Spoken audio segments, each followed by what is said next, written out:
નમસ્કાર, વડોદરા ટુડે ન્યૂઝમાં આપ સૌનું સ્વાગત છે। સમાચારોમાં વાત કરીએ તો વડોદરા શહેરના વિધાનસભાના અધ્યક્ષ રાજેન્દ્ર ત્રિવેદી દ્વારા ગાંધીનગર ગૃહ ખાતે રાશન કાર્ડ ધારકોનું અભિવાદન કરવાનો કાર્યક્રમ યોજવામાં આવ્યો હતો, જેમાં ઉપસ્થિતિમાં વડોદરા શહેરના કલેક્ટર શાલિની અગ્રવાલ તથા અકોટાના ધારાસભ્ય સીમાબેન મોહિલે તથા અન્ય મહાનુભાવોની ઉપસ્થિતિ જોવા મળી હતી, જેમાં ખૂબ જ મોટી સંખ્યામાં કાર્ડ ધારકો હાજર રહ્યા હતા।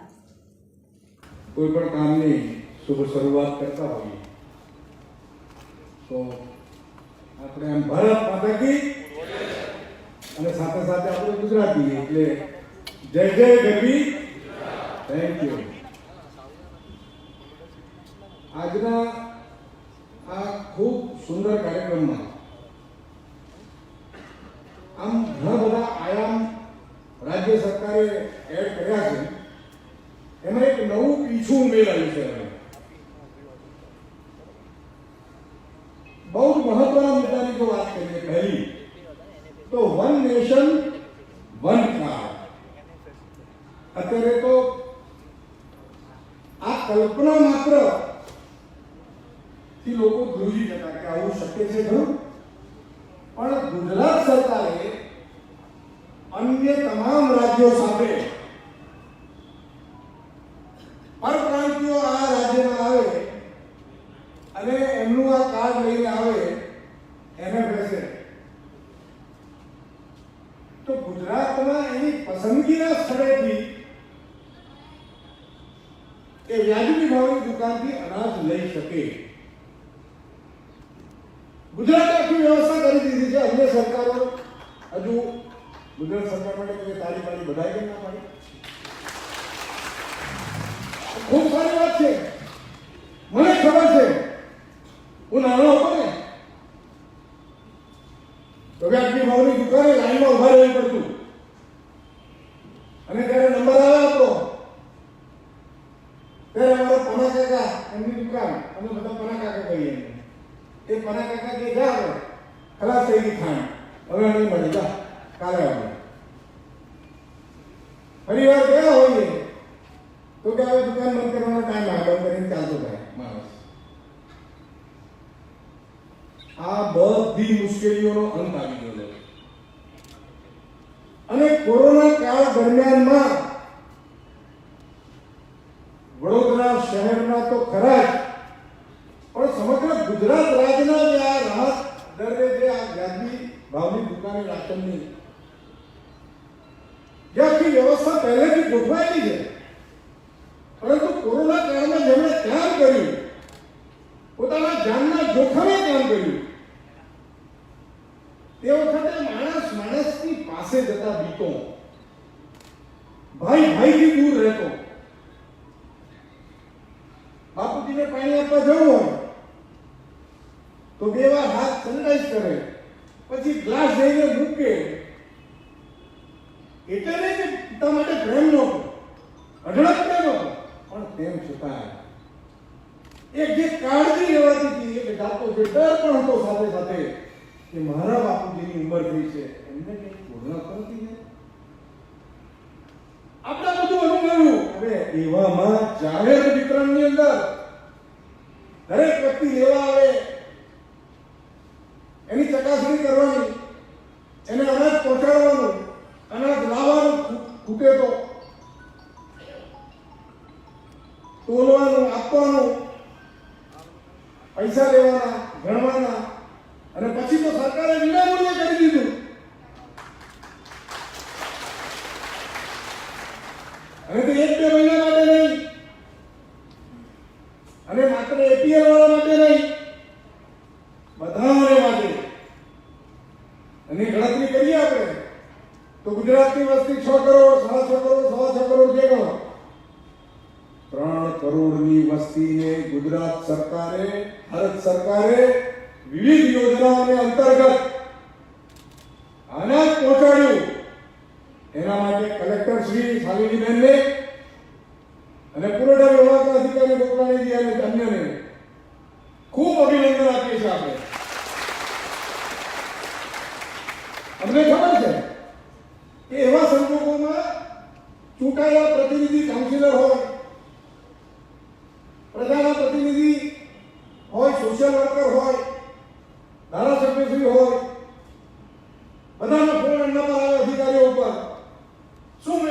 કરી છે, કોર્પોરેશનના મ્યુનિસિપલ કમિશનર પર આવે ફોન, દિવસ રાત કલ્પના વગર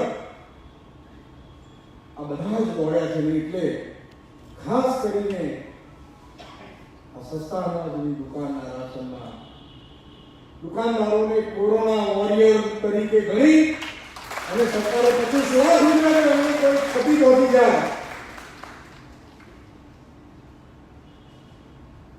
આખી નવી વ્યવસ્થા, નવો વિચાર સાથે સરકાર બહાર આવી. અને હવે જ્યારે આ સ્થિતિની વાત કરીએ છીએ આપણે આજે, એમાં મને ખાસ પરપ્રાંતિયો એવી મુશ્કેલીમાં કે ક્યાં જવું, ક્યાં કમાવા જવું, પૈસા ખૂટ્યા, અનાજ નથી, તો પરપ્રાંતિયોની પણ આખી વ્યવસ્થા કરવામાં આવી. અને કમસે કમ ગુજરાતની અંદર તો દાવા સાથે અમે કહી શકીએ છીએ કે સરકારે તંત્રની મદદથી, જો આ વખતે તંત્ર બી ગયું હોત, તંત્ર ગભરાઈ ગયું હોત, તંત્રના લોકો કામ કરવાનો ઇનકાર કરી દીધો, તો આ વ્યવસ્થા ન સફળ, પરંતુ એમને પણ સાથે આપવા પ્રાંતિયોને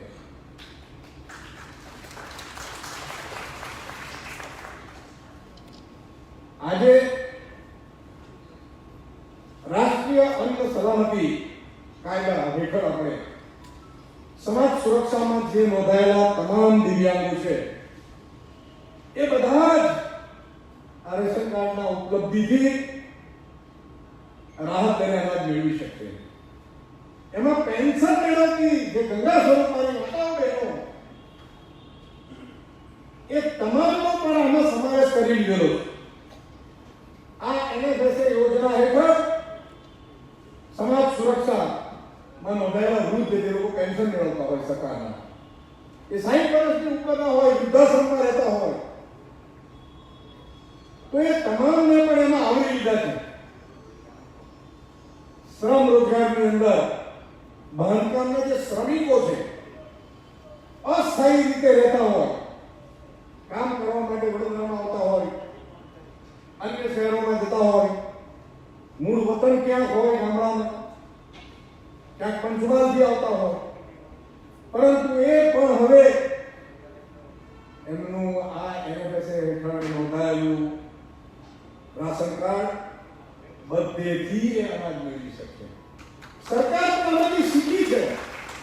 કોરોના કાળ દરમિયાનમાં આ વ્યવસ્થા જે ઊભી થઈ એમાંથી આ નવા વિચારો પણ ખુલ્યા છે. અને સારી વાત એ છે, લોકોને પહેલા કે ભાઈ મારું NFSA હેઠળ નોંધાયેલું કાર્ડ હશે, રાશન કાર્ડ, હવે એમાંથી કુટુંબ જુદું થાય તો શું સ્થિતિ? તો સરકારે ખાતરી આપી છે કે જો એમાંથી વિભાજન થશે તો એ બધે NFSA હેઠળના જ રાશન કાર્ડ મળશે, ગણાશે. એટલે વ્યવસ્થાની દ્રષ્ટિએ પણ સારું કર્યું છે. એક નવી વાત અમે ઉમેરી જે અત્યાર સુધી મુશ્કેલ હતી, અને આપણે એવું માનીએ કે જેની પાસે ડીઝલ કે પેટ્રોલનું 3 પૈડાવાળું વાહન હોય એટલે તો ખૂબ કમાતો હોય એમ માની આપણે ચાલતા. પરંતુ આ વખતે ઓટો રિક્ષાવાળા એ ખૂબ મોટી સંખ્યામાં છે ગુજરાતમાં, ટેમ્પોવાળા 3 પૈડાના જે 3 દ્વિચક્રી વાહન જેમની પાસે છે, એમને પણ આવકની દ્રષ્ટિએ NFSA હેઠળ સમાવેશ કરવામાં આવે છે. કારણ કે એ પણ ખૂબ લોઅર મિડલ ક્લાસના વ્યક્તિ છે, અને એટલે ભારત સરકારે જે આખી યોજના બનાવી, એ યોજનાની અંદર 3,84,00,000 ની આખી વસ્તીને આવરી લેવા સુધી સરકારે છૂટ આપી છે. કેન્દ્ર સરકારે છૂટ આપી છે, મોદી સરકારે છૂટ આપી છે. અને આ નિર્ણયના કારણે 10 લાખ જરૂરિયાતમંદ કુટુંબ, 10 લાખ કુટુંબ એટલે લગભગ 50 લાખની જનસંખ્યાને રાજ્ય સરકારે આ યોજના હેઠળ નવેસરથી સમાવેશ કરેલી છે. મિત્રો, આપણે એપ્રિલથી નવેમ્બરમાં કોવિડ-19 માં 8 માસના ગાળામાં વિનામૂલ્યે પ્રધાનમંત્રી જેને આપણે PMGKY યોજના કહેતા એ યોજના હેઠળ વિનામૂલ્યે અન્ન આપવામાં આવ્યું. APL 1 ની અંદર લગભગ 2.5 કરોડ જનસંખ્યાને એપ્રિલ થી મે દરમિયાન વિનામૂલ્યે આપણે અનાજ પહોંચાડ્યું. લોકડાઉનમાં જરૂરિયાતમંદો હતા, રેશન કાર્ડ ન હોય, ઘણા બધા લોકો રેશન કાર્ડ નથી, નિરાધાર હોય, વૃદ્ધ હોય, એ લોકોને કોર્પોરેશનના માધ્યમથી અને કલેક્ટરશ્રીના માધ્યમથી, પુરવઠા ખાતાના માધ્યમથી ખૂબ કામ કર્યું છે તમે. અને કદાચ જિંદગીની અંદર બીજું કોઈ પુણ્ય તમે કર્યું હશે કે નહીં કર્યું હોય, પણ આ પુણ્ય તમને ચોક્કસપણે તમને ખૂબ સારી જગ્યાએ લઈ જશે. જ્યારે આપણે અંતે બધા જવાનું છે, પરંતુ આ પુણ્યનું કામ જેમણે કર્યું છે એ પછી પોલીસ અધિકારી હોય અને મારા વાલા સફાઈ કર્મીઓ હોય, ડોક્ટર્સ તો જીવતા દોજખમાં જાણે કે જ્યાં યુદ્ધ થતું હોય ભર યુદ્ધના સમયાંતરની અંદર અડીખમ ઉભો રહી અને સારવારને સુસુરા કરે. અને એ દરમિયાન મીડિયાના મિત્રો એમને પણ ધન્યવાદ આપું છું કે એમણે પણ સંયમ જાળવીને સમાચારોમાં, જેથી લોકોની અંદર કોઈ વ્યવસ્થા ફેલાય નહીં, કોઈ અફવા ફેલાય નહીં, કોઈ ઉદ્વેગ ફેલાય નહીં. બધા જ સમાજના બધા જ વર્ગે અને ભારતની આ ખૂબી છે અને ગુજરાત તો એના માટે ગૌરવ લે છે. એક નવી યોજના ગઈકાલે આપણા મુખ્યમંત્રી શ્રી વિજયભાઈ રૂપાણીએ જાહેર કરી, એ બાગાયતી વિકાસ મિશન. બહુ સરસ યોજના છે, પરંતુ હમણાં તો અમુક જ જિલ્લામાં છે, કચ્છ છે, બનાસકાંઠા, પાટણ, સુરેન્દ્રનગર, આ જિલ્લામાં આ યોજના છે. અને આ યોજનાની અંદર તમે 200 એકર જમીન રાખો ને કોણ ના પાડે? મારા યુવાનોને આહ્વાન કરું છું, એ જિલ્લાના એ પાયલોટ પ્રોજેક્ટ છે, કદાચ અહીં આવશે, જે આપણા ભણેલા ગણેલા યુવાનો હોય, 1 એકરના ખાલી 500 રૂપિયા આપવા, વર્ષના 500 રૂપિયા, 2,500 ડિપોઝિટ, 25 એકર 50 એકર જમીન લો, પણ બાગાયતી ખેતી કરવાની છે, ફળફળાદી થાય એ ખેતી કરવાની છે. અથવા તો આયુર્વેદિક પ્લાન્ટ્સ તમારે ઉગાડવાના છે અને 30 વર્ષ સુધી સરકાર તમને આ આપશે અને સૌના 5 વર્ષ રૂપિયો આપણે આપવાનો નથી સરકારને. આ યોજનાનો અમલ જ્યારે આ બાજુની દિશામાં આવે તો સરકારની જે પડતર જમીનો છે, જે નિયત કરવામાં આવશે, એને નીટ કરવામાં આવશે, એ બધી જમીન આપણે લઈ શકીશું. મિત્રો, એની અંદર તમે એવું બની શકે કે 25 યુવાનો આગળ આવે અને પોતે નોંધાવે કોઈ સંસ્થાના નામ તરીકે, અને સંસ્થાના નામ પર પણ આ જગ્યા લઈ શકાય. 25 જણ ભેગા થઈને લઈ શકાય, 5 જણ ભેગા થઈને લઈ શકાય. એક નવો આયામ શરૂ થયો છે. સરકારે ખેડૂતો માટે અનેક યોજનાઓ શરૂ કરી છે. કિસાન સૂર્યોદય યોજના, સોલાર રૂફટોપ, આપણે બધું જાણીએ છીએ, હવે જાણતા થઈ ગયા છે. ધીરે ધીરે એનો આયામ આપણે ઉમેરતા ગયા છે. સરકારને ખૂબ અભિનંદન છે કે આજના કાર્યક્રમથી 50 લાખ લોકો આ સરકારી રાશનનો એક ભાગ થશે. મિત્રો, ઘણી વાતો કહી શકાય એવી છે. મને યાદ આવે છે કે જ્યારે આપણે આ અન્નની વાતો કરીએ છીએ તો એક વિનંતી સૌને, આપણે જેટલા બેઠા છે, જે આપણને સાંભળે છે બધાને, કે આપણે જ્યાં જમવાની વાત હોય, ચાહે લગ્નનો જમણવાર હોય, ચાહે આપણે કોઈ નાનો મોટો આપણો સારો પ્રસંગનો જમણવાર હોય, જમવાનું બગાડીએ નહીં. હમણાં જ એમાં તમે વાત સાંભળી હોય તો જર્મનીની અંદર હોટલની અંદર તમે ખાવાનું છાડ્યું નથી અને તમને 150% બિલ વધારાનું ચૂકવવું પડે છે. તમે જમવાનું બગાડ્યું, કેમ બગાડ્યું એનો દંડ 150%.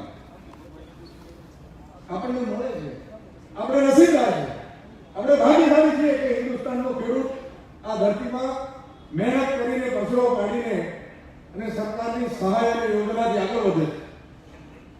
ત્યારે એ અન્નનો એક પણ દાણો બગડે એ આ પાપ બરાબર કહેવાય. એનું આપણા દિલમાં દર્દ થવું જોઈએ. એટલે અન્નનો બગાડ ન થાય. Save food. આદરણીય મોદીજીએ આ વાત પણ મૂકી છે આપણી સામે. અન્નનો બચાવ એ પણ એક જાતની સેવા છે. આપણે સીએમ સાહેબની વિગતે હજુ વાત સાંભળવાના છે. વચ્ચે બીજો કાર્યક્રમ આની સાથે જોડાયેલો પણ છે. એટલે હું વિનંતી કરું છું અને આપ સૌ ખૂબ શાંતિથી બેસશો, કાર્યક્રમને માણશો. જય જય ગરવી ગુજરાત, ભારત માતા કી જય.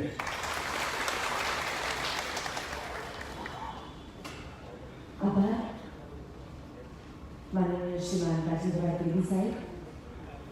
આજના પ્રસંગે મને ચિંતન સભા પ્રેરક અધ્યક્ષ ગોઠવણ આપવા બદલ ફરી વખત આપનો આભાર માનું છું શ્રીમાન રાજેન્દ્રભાઈ ત્રિવેદી સાહેબ. સાથે જ માનનીય અધ્યક્ષ મહોદય, આજની સભા અને વિધાનસભા અને ઉપસ્થિત મહાનુભાવોના વરદ હસ્તે સ્ટેજના લાભાર્થીઓને NFSC અંતર્ગતનું જે રેશન કાર્ડ છે એ એનાયત કરવા માટે હું આમંત્રિત કરીશ. સૌપ્રથમ પ્રજાપતિ ભરતભાઈ હરજીભાઈ, જેઓ શ્રમયોગી કેટેગરીના છે, વિવિધ કેટેગરીના APL કાર્ડ ધારકો હતા. NFSCમાં કર્યા બાદ NFSCનો સિક્કો લગાવી અનાજ ચાલુ કરે છે. એવા સૌપ્રથમ લાભાર્થી પ્રજાપતિ ભરતભાઈ હરજીભાઈ ઉપસ્થિત થયા છે. માનનીય શ્રીમાન રાજેન્દ્રભાઈ ત્રિવેદી સાહેબના વરદ હસ્તે NFS હેલ્થનું કાર્ડ આપવામાં આવી રહ્યું છે.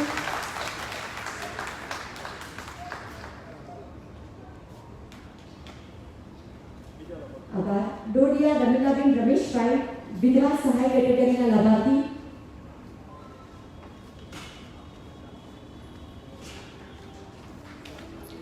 સીમાબેન મહિલા વર્ગ હસ્તે આ કાર્ડ એનાયત થઈ રહ્યું છે.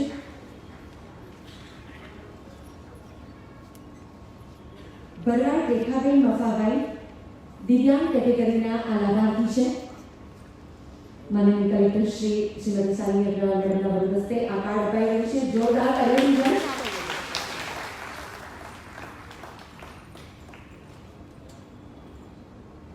સુરેન્દ્રભાઈ નટવરલાલ ખરાબી, શ્રમયોગી કેટેગરીના લાભાર્થી. NFSC થયેલા આ રેશન કાર્ડ ડોકલાના સાહેબના વરદ હસ્તે, જિલ્લા પુરવઠા અધિકારી શ્રી સાહેબના વરદ હસ્તે. પ્રજાપતિ દયાભાઈ મોહનભાઈ, વૃદ્ધ પેન્શન કેટેગરીના આ લાભાર્થી. પ્રજાપતિ દયાભાઈ મોહનભાઈ આવી પહોંચ્યા છે. SDM વડોદરા શહેર પ્રાંતના વરદ હસ્તે, વિજય પટની સાહેબના વરદ હસ્તે અપાઈ રહ્યું છે આ કાર્ડ. ખારવા અજય વિનોદચંદ્ર, શ્રમયોગી કેટેગરી.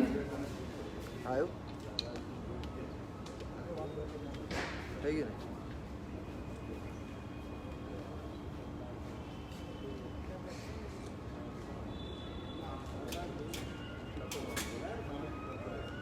ખારવા અજયભાઈ વિનોદચંદ્ર, રાજેન્દ્રભાઈ ત્રિવેદી સાહેબ, આપને વિનંતી કરીશ ફરી એક વખત આપના વરદ હસ્તે શ્રમયોગી કેટેગરીના લાભાર્થી છે. ઠાકોર કાશીબેન હિંમતભાઈ, વૃદ્ધ પેન્શન કેટેગરીના લાભાર્થી.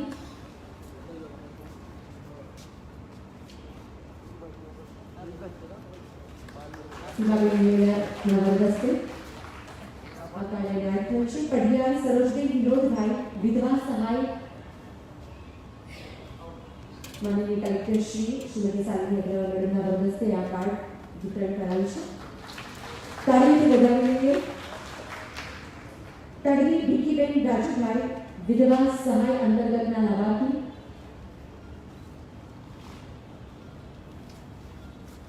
રાજેન્દ્રભાઈ ત્રિવેદી સાહેબના વરદ હસ્તે.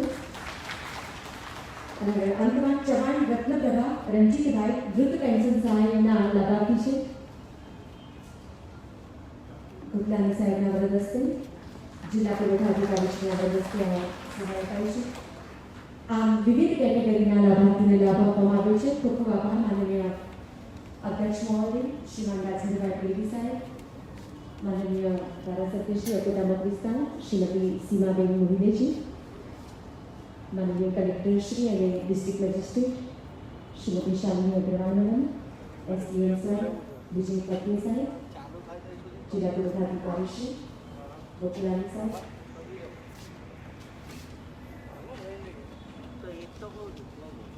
ફરી એક વખત આપણે આરોગ્ય વિભાગની આપણે નિહાળીએ. જ્યાં સુધી વડોદરા શહેરના તમામ વોર્ડ વિસ્તાર અને ગ્રામ્ય વિસ્તારના પ્રજાલક્ષી વિકાસના કામો ન થતા હોય અને તંત્રના અડચણ વહીવટ અને ભ્રષ્ટાચારને ખુલ્લો પાડવા તમારા માધ્યમથી એક જાગૃત નાગરિક તરીકે ફરજ બજાવો અને આજરોજ વડોદરા ટુડે ન્યૂઝને સમાચાર માટે સંપર્ક કરો. અમારો નંબર છે 9687906224. સમાચારોની ઝડપી અને વિસ્તૃત માહિતી માટે ફેસબુક, ટ્વિટર, ઇન્સ્ટાગ્રામ અને યુટ્યુબ પર વડોદરા ટુડે ન્યૂઝને ફોલો કરો અને અમારી સાથે જોડાયેલા રહો.